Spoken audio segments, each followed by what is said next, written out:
வணக்கம். ஆகாஷ்வாணி புதுச்சேரி செய்திச் சுருக்கம் வாசிப்பவர் ஆதவன். தமிழ்நாட்டில் விருதுநகர் மாவட்டத்தில் சாத்தூரில் மாநில பாஜக தலைவர் திரு நயினார் நாகேந்திரனுக்காக பாஜக தேசிய தலைவர் திரு நிதின் நபீன் பிரச்சாரம் செய்தார். முன்னாள் எம்பியும் நடிகருமான திரு சரத்குமார் மற்றும் கட்சியின் முக்கிய தலைவர்கள் சாத்தூரில் நடைபெற்ற பொதுக்கூட்டத்தில் பங்கேற்றனர்.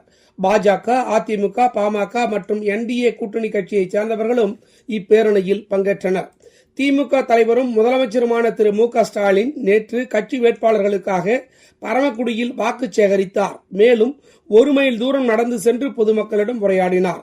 தமிழக வெற்றிக் கழகத்தின் தலைவரும் நடிகருமான திரு விஜய் நேற்று கன்னியாகுமரியில் தமது கட்சி வேட்பாளர்களுக்காக பிரச்சாரம் செய்தார். நாம் தமிழர் கட்சி தலைவர் திரு தீமானும் உசிலம்பட்டியில் தமது கட்சி வேட்பாளர்களுக்கு ஆதரவாக பிரச்சாரம் செய்தார்.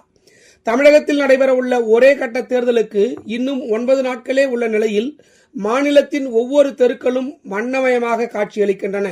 ஒவ்வொரு அரசியல் கட்சியும் ஒலிபெருக்கியில் பிரத்யேக பாடலை பாடி போட்டியாளர்களும் தலைவர்களும் வாகனங்களில் தோன்றுகின்றனர்.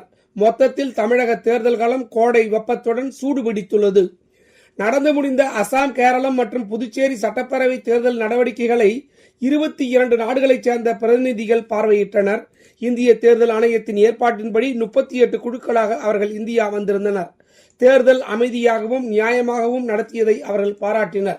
3 மாநிலங்களில் அதிகபட்சமாக வாக்குகள் பதிவானது அவர்களை வியப்பில் ஆழ்த்தியதாக தேர்தல் ஆணையம் தெரிவித்துள்ளது.